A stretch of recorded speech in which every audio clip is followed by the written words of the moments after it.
السلام عليكم ورحمة الله وبركاته.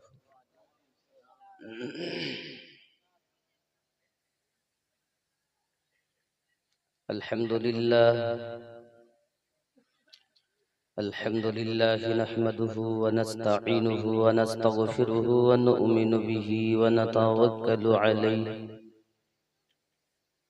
ونعوذ بالله من شرور أنفسنا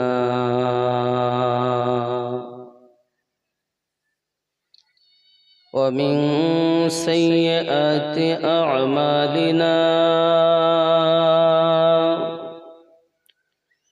من يهده الله فلا مضل له ومن يضلله فلا هادي له ونشهد أن لا إله إلا الله وحده لا شريك له ونشهد أن سيدنا وسندنا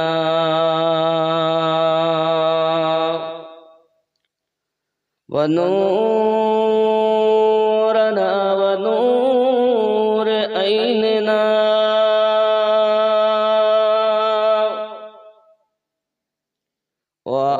وأعلانا وأولانا ومولانا محمد صلى الله تعالى عليه وسلم عبده ورسوله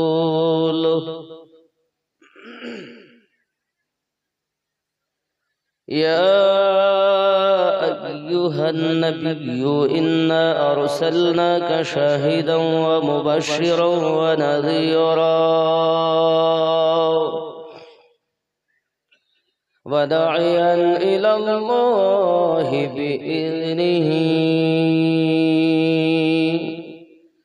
وسراجا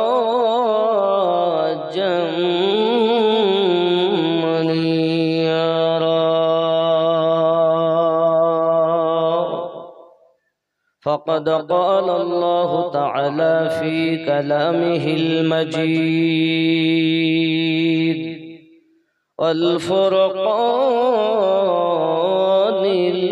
الحميد أعوذ بالله من الشيطان الرجيم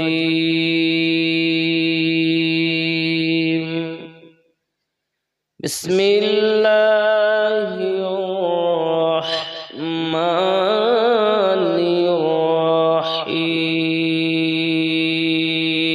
الرحيم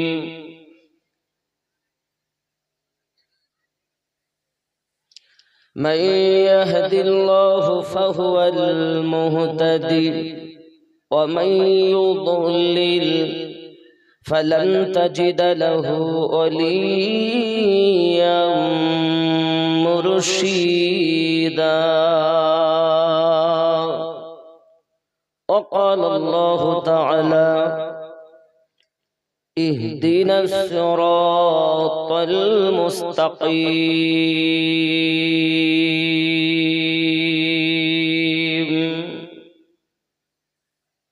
صدق الله العظيم صدق رسوله النبي الأمين المكين الكريم ونحن على ذلك لمن الشاهدين والشاكرين والحمد لله رب العالمين.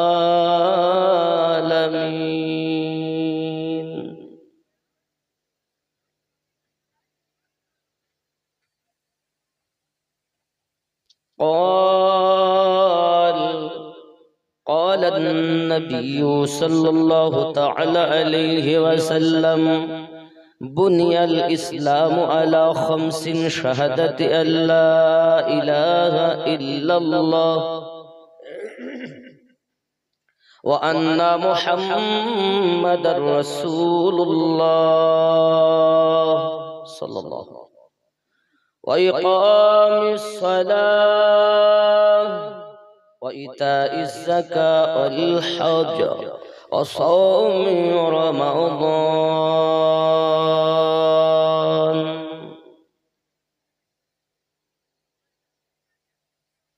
रवाहुल बुखारी किताबुल ईमान। वक़ाल अल्लाहु तआला फी शान हबीबिही इन्नल्लाह व मलाइकतहु युसल्लूना अलन नबी या अय्युहल्लज़ीना आमनू सल्लु अलैहि वसल्लिमू तस्लीमा। अल्लाहुम्मा सल्लि अला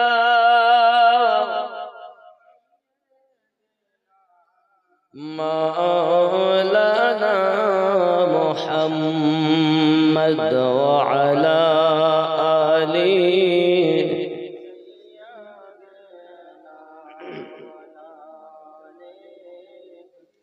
नबीजी मोर नूरेर बाती नूरेर खुदार नूरे नूर ज्योति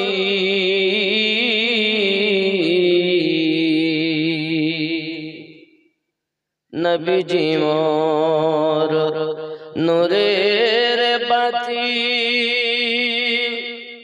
खुदार नूरे नूर ज्योति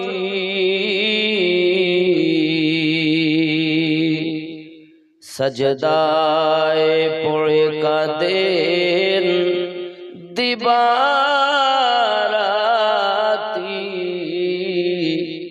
उम्मती या उम्मती अल्लाहुम्मा सल्ली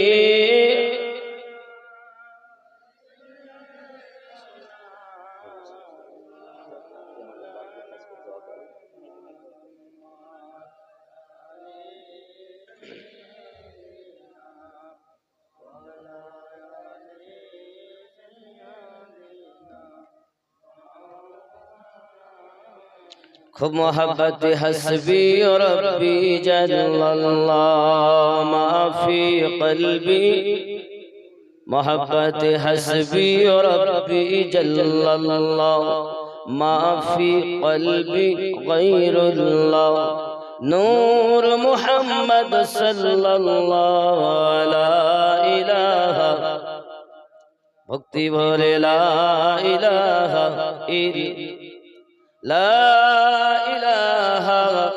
इल्लल्लाह मुहम्मदुर रसूलुल्लाह सल्लल्लाहु अलैहि वसल्लम।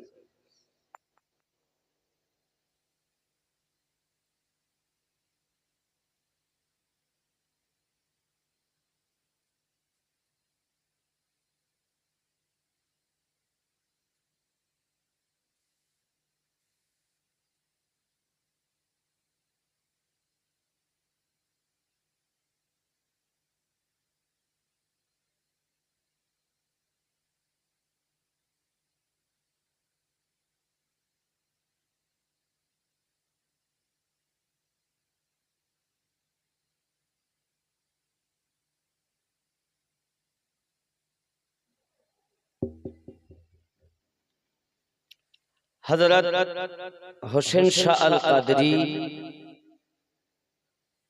उर्फे न्যাংরা পীর रहमतुल्लाह अलैहिর মাজারের উন্নতি কল্পে এক রাত্রব্যাপী ধর্মীয় জলসা।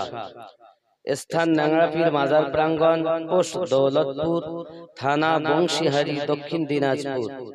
সম্মানিত নির্বাচিত আজকের জলসার স্বনামধন্য সভাপতি সাহেব, আমন্ত্রিত উলামায়ে কেরাম, উপস্থিত হুজ্জাজে কেরাম ও তুলাবা, আশিকানে আউলিয়া, আশিকানে নবী, বিশেষ করে আমার আগে যিনি বক্তব্য রাখছিলেন মাওলানা কারি মোহাম্মদ জয়নুল আবেদিন রেজভী সাহেব মালদা,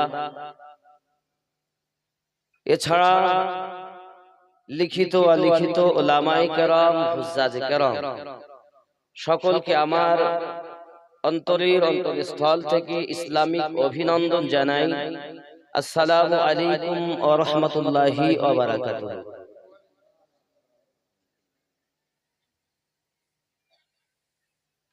আজ ওয়াজ নসিহত হবে আমরা পীর কেন ধরব।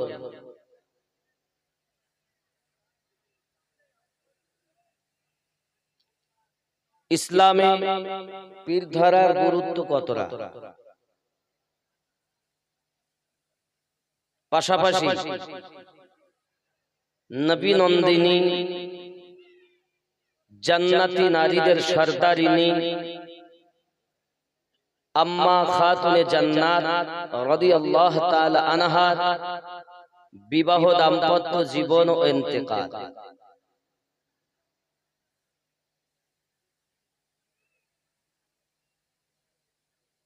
এই বিষয়ে আলোচনা।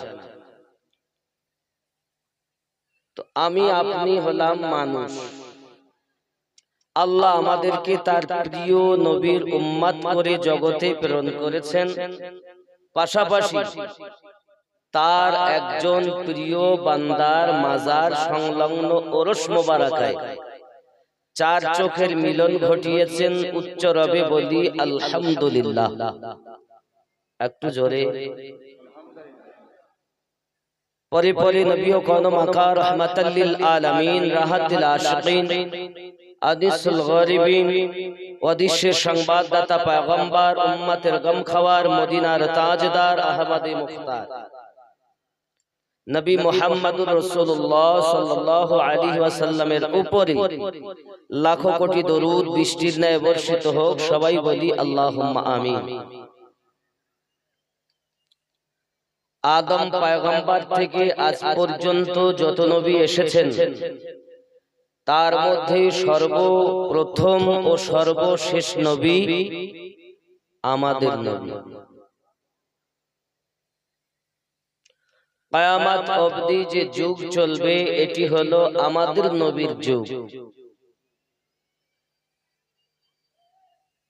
হাসর মাঠেও আমার নবী পাককে আল্লাহ তত সময় রাজি করাবেন যত সময় উনি সন্তুষ্ট না হবেন।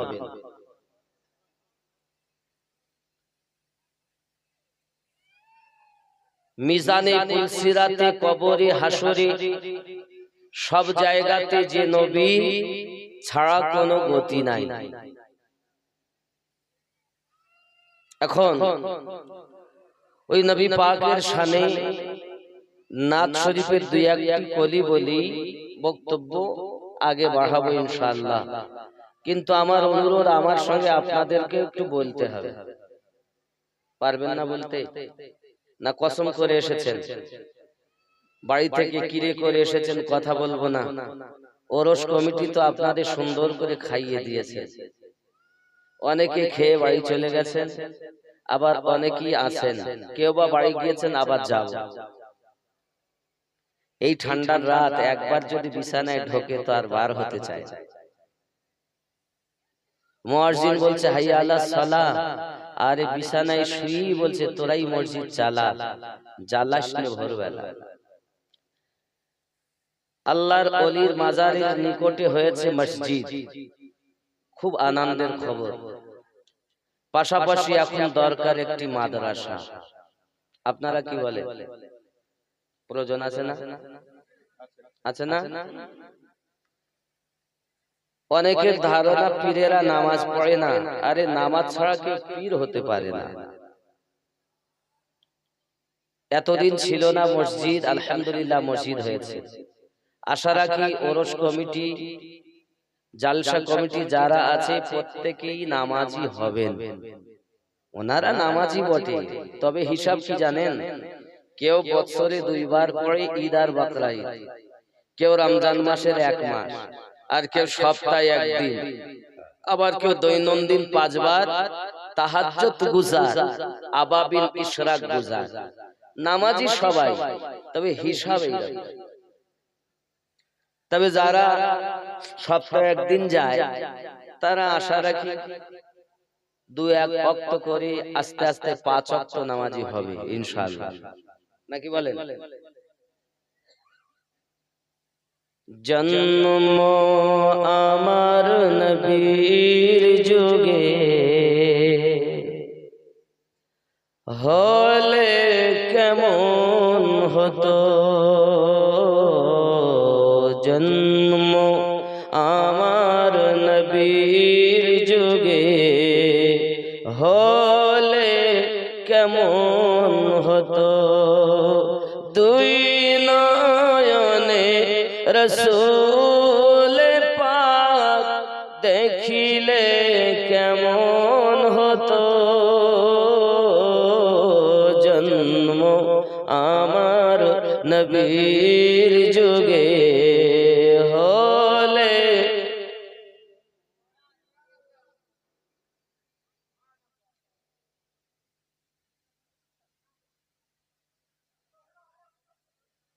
হুজুর এর নেমন্তন্ন করে এনেছি, হুজুরই বক্তা।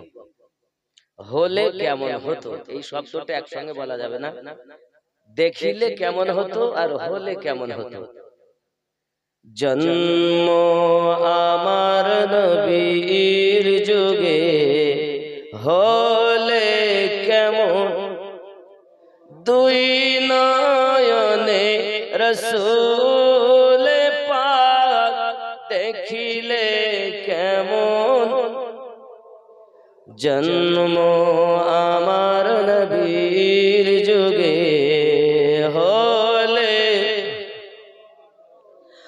আসতো ভেসে হযরতে বেলালের মধুর আযান, যে আগানে ছিল এমন প্রেম মুগ্ধ রহমান, জোরে হবে। আসতো ভেসে হযরতে বেলালের মধুর আযান, যে আগানে ছিল এমন প্রেম মুগ্ধ রহমান, দয়ার নবীর পিছে নামাজ পড়িলে কেমন, দয়ার নবীর পিছে নামাজ পড়িলে কেন, দুই নয়নে রসূল পাক দেখিলে কেমন হতো, জন্ম আমার নবীর যুগে হলে দিনী কত আলোচনায় থাকতাম আমি অধম, দিনী কত আলোচনায় থাকতাম আমি অধম, সামনে রসূল পাক হতেন পাশে সাহাবাগণ, আবু বকর উমর ওসমান আলীর সঙ্গী কেমন হতো, জন্ম আমার নবীর যুগে হলে কেমন ছিল দৃশ্য মদিনার, দেখছেন সব সাহাবী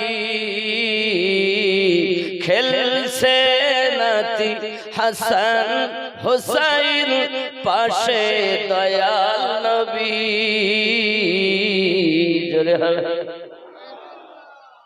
কেমন ছিল দৃশ্য মদিনার, দেখছেন সব সাহাবী খেলছে নাতি হাসান হুসাইন পাশে দয়াল নবী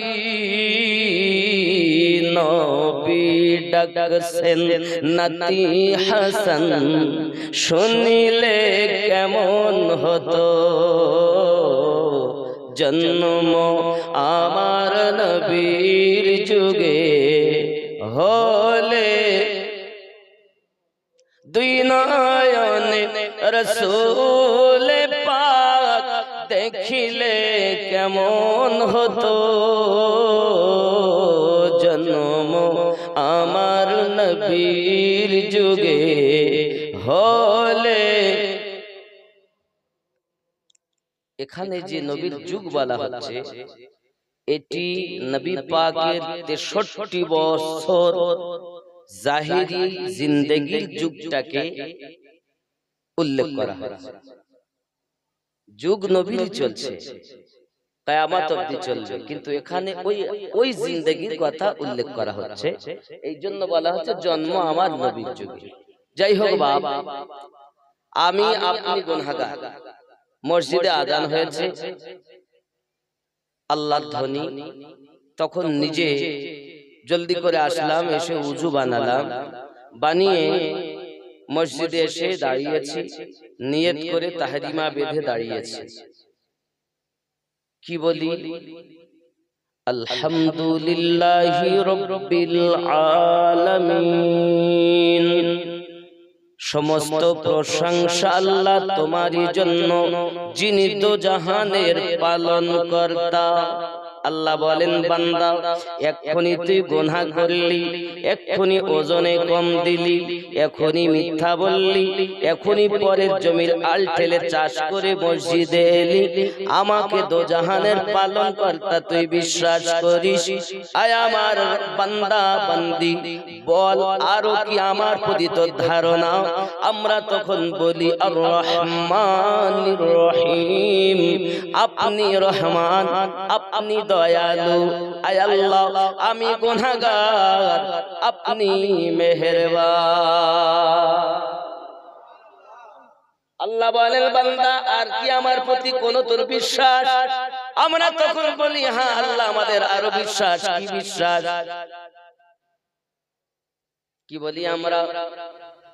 মালিক ইয়াউমিদ্দিন, বিচার দিনের আপনি মালিক, বিচার দিবসের আপনি মালিক। আয় রব, আমি গুনাহগার বলে আমাকে লাঞ্ছিত অপমানিত পদদলিত করবেন না। আমি ফাঁকি দিয়েছি মানুষকে, আপনি জানেন। আমি চুরি করেছি, আপনি জানেন। মিথ্যা বলেছি, আপনি জানেন। ওজনে কম দিয়েছি, আপনি জানেন।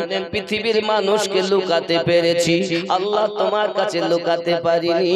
আমি আপনাকে বিশ্বাস করি, বিচার দিবসের দিনের আপনি মালিক। আমার আল্লাহ বলেন, আর কি কিছু বলবি? তখন আমরা বলি, হ্যাঁ আমরা বলি কি ইয়াকা না'বুদু ওয়া ইয়াকা নাস্তাঈন। আমি ইমাম যখন বলবেন তখন হবে আমরা, আমি তোমারই ইবাদত করি, তোমার কাছে সাহায্য প্রার্থনা করি। আয় বান্দা বান্দি, কি সাহায্য চাও আমার কাছে? তখন আমরা বলি ইহদিনাস সিরাতাল মুস্তাকিম। আয় আল্লাহ আমাদিগকে বা আমাকে, আয় আল্লাহ আমাকে সোজা সরল সঠিক পথে প্রচালিত করুন। আল্লাহ পাক বলেন, কাদের পথে চলতে চাও? আমরা বলি সিরাতাল্লাযীনা আন'আমতা আলাইহিম, তাদের পথে যাদেরকে আপনি পুরস্কৃত করেছেন, তাদের পথে আমাদের চালিত করুন। আবার কি বলি? গায়রিল মাগদুবি আলাইহিম, তাদের পথে নয় যারা অভিশপ্ত হয়েছে। ওয়ালাদ-দাল্লিন, লানত প্রাপ্ত হয়েছে, বহিষ্কৃত হয়েছে। আল্লাহ তাদের পথে আমাদের চালাবেন না। চালাও সে পথে যে পথে তোমার প্রিয়জন গেছে চলি। যত গুণগান হে চির মহান তোমারি অন্তর জামি। ধুলকে ভুলকে সবার ছাড়িয়া তোমারি সম্মুখে পড়ি গো লুটাইয়া। হে মহাচালক মোদেরই কখনো করোনা সে পথগামী। অনন্ত অসীম প্রেমময় তুমি বিচার দিনের স্বামী। চালাও সে পথে যে পথে তোমার প্রিয়জন গেছে চলি।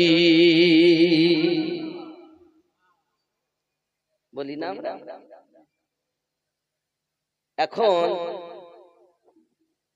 সূরা ফাতিহাটা হলো প্রার্থনার সূরা। কিসের সূরা? প্রার্থনা। কি প্রার্থনা? সূরা ফাতিহা ছাড়া নামাজ হবে? হবে না। একা পড়লেও লাগবে, জামাতে পড়লে ইমাম পড়াতে পড়া হয়ে যাবে, লাগবেই। এখন এই সূরা ফাতিহাতে আমরা একটাই জিনিস চেয়েছি, কি? সোজা সরল সঠিক পথ। এক কথায় সহজ সরল পথ, তাই তো? বেকা পথে চলবো না, সোজা পথে চলবো। কাদের পথে?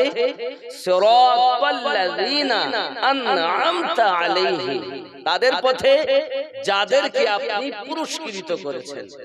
নামাজি কিন্তু বললাম, আসামি হয়ে আল্লাহর দরবারে দরখাস্ত পেশ করেছি সোজা পথে সঠিক পথে এবং তাদের পথে যাদেরকে আপনি পুরস্কৃত করেছেন, নাকি? তাহলে আমাদের সোজা সরল সঠিক পথ জানতে গেলে আল্লাহ আপনি বলুন কাদেরকে প্রাইজ দিয়েছেন, কাদেরকে উপহার দিয়েছেন। এখন উপহার উপটুকন দেনে ওয়ালাদেরকে চিনে নিলেই সোজা সরল সঠিক পথ দেখা হয়ে গেল, নাকি? তাই তো নাকি? আমার কথা কি বুঝতে পারছেন? ওয়াজ মানে খালি সুর শুনে যাওয়া নয়, ওয়াজ মানে কিছু নিয়ে যাওয়া, সেই মতো কাজ করা, নাকি? আর আমি যদি আপনাকে না বুঝাতে পারি, এটা আমার ব্যর্থতা, আপনার না। শিক্ষক যদি ছাত্রকে না বুঝাতে পারে, ছাত্রের দোষ নয়, শিক্ষকের দোষ। ছাত্র তো বিভিন্ন রকম থাকবে, নাকি বলে? আয় আল্লাহ, আপনি কাদেরকে প্রাইজ দিয়েছেন? আল্লাহ পাক ওয়াজ করছেন, বলছেন কোরআন শরীফে, বিসমিল্লাহির রহমানির রহিম,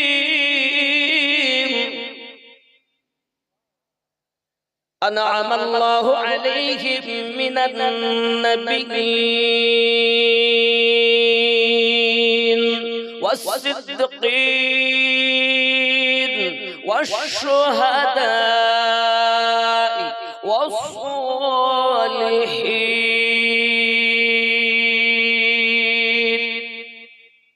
আমি আল্লাহ এক নাম্বার প্রাইজ দিয়েছি, উপহার উপটুকন দিয়েছি নবীদের উপরে, দুই সিদ্দিকীনদের উপরে, তিন শুহাদায়ে কিরামদের উপরে। ইসলাম ইতিহাসে 94টা যুদ্ধ হয়েছে। কয়টা বললাম? 94টা। প্রত্যেক শহীদের উপরে আল্লাহর উপহার। 4 নাম্বার আস-সালিহিন, নেককার ব্যক্তিদের উপর।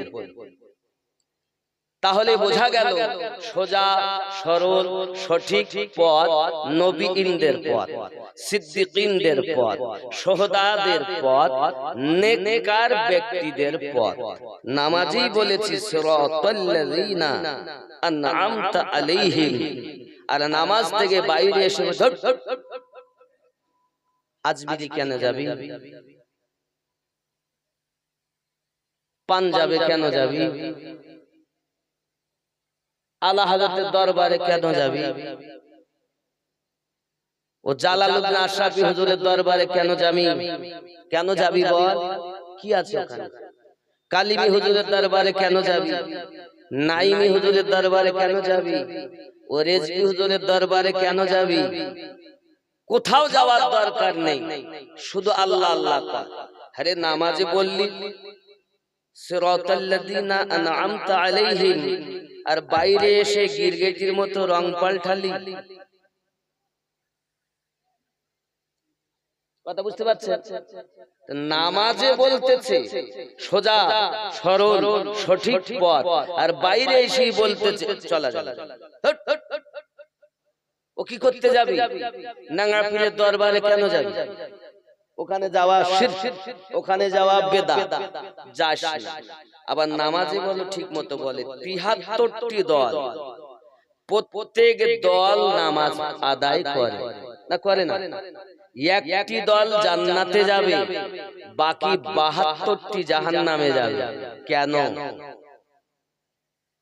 নামাজি তো সবাই। এতটি দলের মধ্যে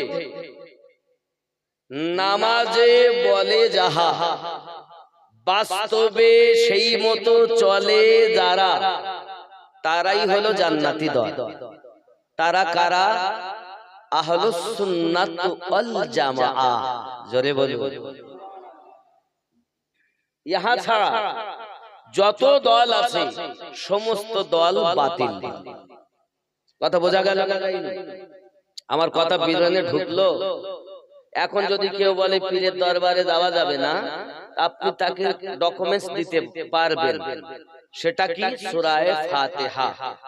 পারবেন তো না পারবেন না? পারবেন না? তাহলে ওয়াজ শুনে লাভ কি? বাড়ি গিয়ে ঘুমান, তাও দেহের উপকার হবে। বেকার অযথা সময় নষ্ট করে লাভ নেই। এক একটা মিনিটের হিসাব আল্লাহর কাছে দিতে হবে। এক এক মিনিট, এক এক সেকেন্ডের হিসাব রব্বে কারীমের দরবারে। এই সময়টা আপনি কোন কাজে ব্যবহার করেছেন যুবক? তাহলে আমরা বুঝে নিলাম আল্লাহর নিয়ামত প্রাপ্ত ব্যক্তিদের পথ সোজা সরল সঠিক পথ। কার ঘোষণা? দুনিয়ার কোন মোল্লা? কার ঘোষণা? আল্লাহর ঘোষণা। জোরে বলুন সুবহানাল্লাহ। আল্লাহর কথা মানবো না, মোল্লার কথা মানবো? মোল্লা দলিল নয়, আমিনউদ্দিন দলিল নয়, মুফতি সাহেব দলিল নয়। দলিল কোরআন, হাদিস, ইজমা, কিয়াস, শরীয়তের 4 দলিল। জোরে বলি সুবহানাল্লাহ। যদি কোরআনে থাকে মানবো, হাদিসে থাকে মানবো, যদি না থাকে ইজমা কিয়াস শরীয়তের ফলো করব, যদি না থাকে মানবো। সঠিক না বেঠিক? আমরা সুন্নি যারা দলিলের বাইরে কিছু করি না, আসলে অবুঝ। তারা নামাজে বলে এক, বাইরে এসে করে আর এক, তারাই হলো জাহান্নামী দল। এখন আল্লাহ পাক রব্বুল ইজ্জাত আবার ঘোষণা দিয়েছেন সূরা আল কাহফের 17 নম্বর আয়াতে। কি বললেন? বিসমিল্লাহির রহমানির রহিম, মান ইয়াহদিল্লাহু ফাহুয়াল মুহতাদি। আমি আল্লাহ যাদের হেদায়েত দান করি তারা হেদায়েত প্রাপ্ত হয়। হেদায়েতের মালিক কে? কোন মোল্লা? হেদায়েতের মালিক কে? আল্লাহ বলেন ওমাইয়ুদলিল, আমি আল্লাহ যাদের পথভ্রষ্ট করি, ফালান তাজিদা লাহু ওয়ালিয়াম মুরশিদা, পথ প্রদর্শক আউলিয়াকে মুর্শিদ রূপে পাবে না। তাহলে এই যুগে মুর্শিদ পেল যারা? আল্লাহর কোরআন অটুট বিধান, সূরা আল কাহফ আয়াত নাম্বার 17। আল্লাহ পাক বলেছেন আমি আল্লাহ যাদের হেদায়েত দেই তারাই হেদায়েত প্রাপ্ত হয়। তার মানে মুর্শিদ যারা পেল তারাই হেদায়েত পেয়ে গেল।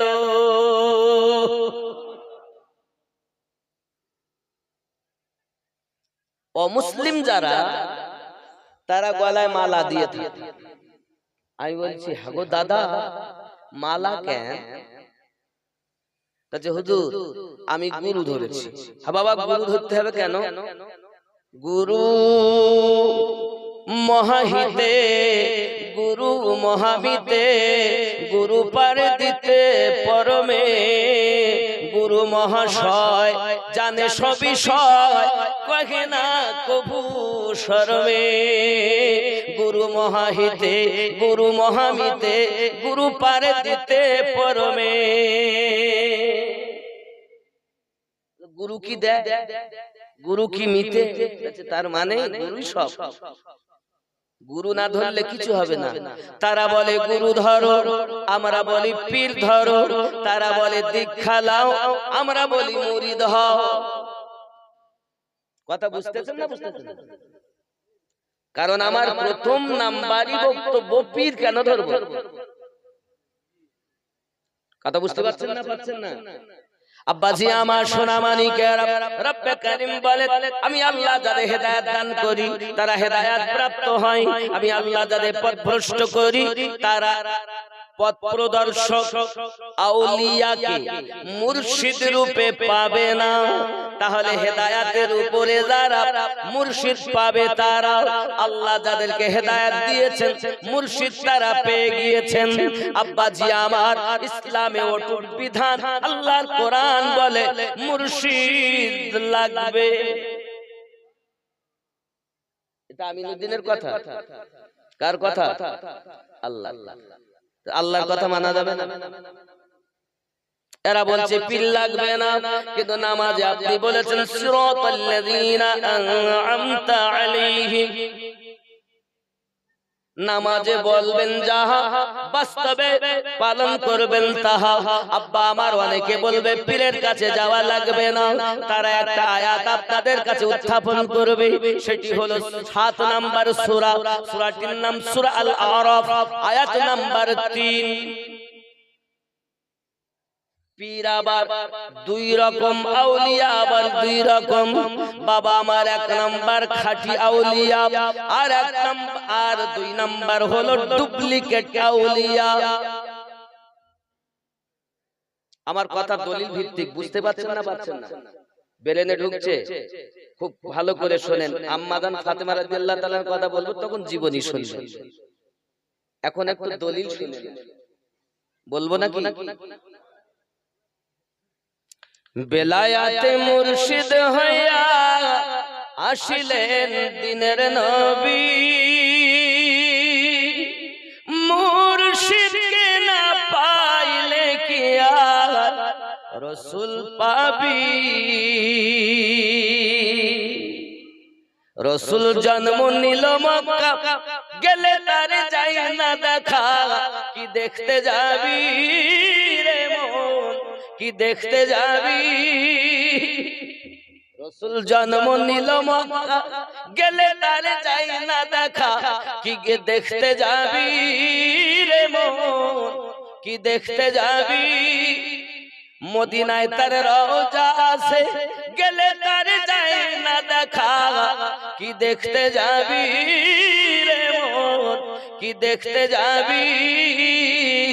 বেলায়াতে মুর্শিদ হইয়া আসিলেন দিনের নবী, মুর্শিদকে না পাইলে কি আর রাসূল পাবি। রে আপন পীরের সুরাতে সেই তো রাসূল হাকিকাতে, তার হাতে হাত দিবি রে মন, তার হাতে হাত দিবি। আপন পীরের সুরাতে সেই তো রাসূল হাকিকাতে, তার হাতে হাত দিবি রে মন, হাতে হাত দিবি। হায় হায় হায়, ওই পথপ্রদর্শকের হাত ধরিয়া সিরাত পার হইয়া যাবি রে মন, সিরাত পার হইয়া যাবি। বেলায়াতে মুর্শিদ হইয়া আসিলেন দিনের নবী, মুর্শিদকে না পাইলে কি আর রাসূল পাবি।